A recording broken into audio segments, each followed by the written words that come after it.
Not even death can save you from me.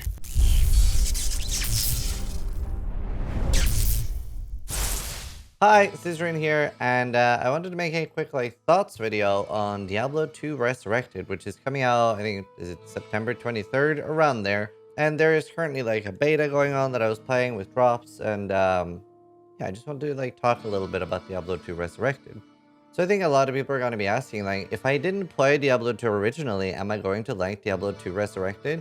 And I think that's a really good question, one that is actually slightly hard for me to answer because I did play a lot of Diablo 2, right? I do also think it's a great game, but I also have that insane grinder mentality when my favorite content in the world is pretty much fighting Mephisto all over again. Which means I would just really enjoy running the same boss over and over and over again, right? And I think that's entertaining as long as there are good drops and things that can happen. It's kind of like playing slots, but you're not using money. You're just spending your time. I genuinely think it's great. Other than that, if you're wondering what the end game of Diablo 2 is with no mods, that would be things like ball runs, cow level, chaos sanctuary runs, kind of similar to mapping in some ways, but not much change. It's the same thing over and over again. You kind of gotta be ready for very hard repetition. And then on top of that, you have Uber Tristram and D2 clone, clone of Diablo. So it is not like a Path of Exile or even D3 type thing where you have a large variety of things in the end game, and I guess D3 doesn't have much variety, but it's not like Path of Exile where you have a large amount of variety, right? You're very, you kind of got to embrace the repetition.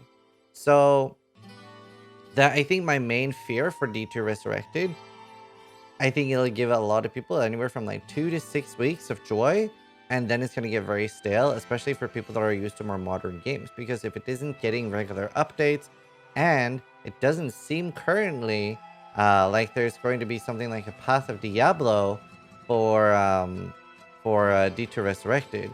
Somebody said, Green Dude, the guy who makes Path of Diablo, said that there wasn't going to be a Path of Diablo for D2 Resurrected. And Senpai something was in my chat yesterday and said that Diablo, Blizzard wasn't returning his emails. So there might not be a Median XL, Path of Diablo, or Project Diablo 2 for D2 Resurrected. And if you're wondering, those mods, they're all Median XL is basically a whole new game. It's a cool experience. I'm not a personal fan of it, but it is a really great game. And then you have things like Path of Diablo and Project Diablo 2 that is basically bridging the gap between Path of Exile and Diablo 2 by adding things like Val Orbs, maps, and just a lot more things to do at the end game, plus extra skills. And I honestly think D2 to have a bright future really needs that. Obviously, it has its own niche community and stuff, but I honestly think that if it got that mod support and being able to do TCP IP connections and stuff, it would have a very bright future with probably a player base to rival Path of Exile, or at least a very significant amount the first 6 months to a year. Because even now we see communities like Path of Diablo and Project Diablo 2, etc., and Median have very big communities, right? There's a lot of people that enjoy those games, even though it's running on a super ancient game, right? It's 21 years old. So this would have been a really big breath of fresh air for those communities and brought a lot of new people into them. With that being said, I was playing on my Dodo yesterday. Quite enjoyed going back to Druid. Obviously, Sork is the best thing to play in the game, and everything else is trash compared to Sork because it's just the best class.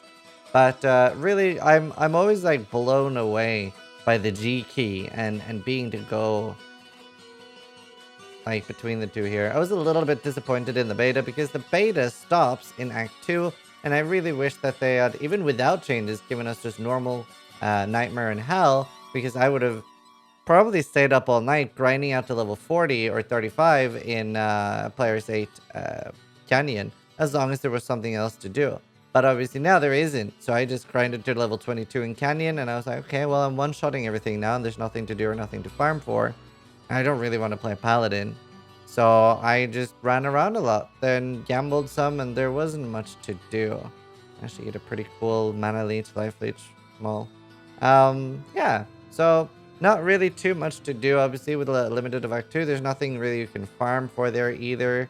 It got a little bit too stale too fast. I probably won't be playing more today. Yeah, obviously there are some quality of life things as well. You have a shared stash, a personal stash. So it's pretty cool actually. It's pretty cool that they are adding some quality of life things. But I do wonder what the future is going to hold. Are they going to be doing update patches? Because then you're going to have a lot of people going hashtag not my Diablo 2. If they don't, well, you might very quickly run out of content or get bored.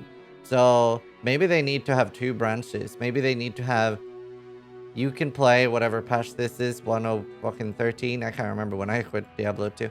But like you can continue playing on that, or you can go with a new branch. Honestly, I think that's the best compromise. And just have them reset at different times. Then you have like a classic version that people would be like, oh, this is the pure untainted one. And then you have the, you know, updated one. I think that's like the best thing. And then obviously mod support would be huge. As far as like the game itself, if you were a D2 fan, I think it's very hard to hate this version because they aren't really changing anything, right? This is literally D2 with an overlay, making the graphics prettier. I think it's a very good way to do it. Vicarious Visions, the company behind this, is known for doing several really good remakes. They've done Tony Hawk Pro Skater and some other ones. And yeah, they just honestly seem to have done a really good job here.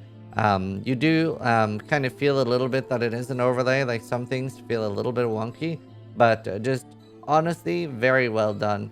It is very impressive what they've done here with this overlay type thing.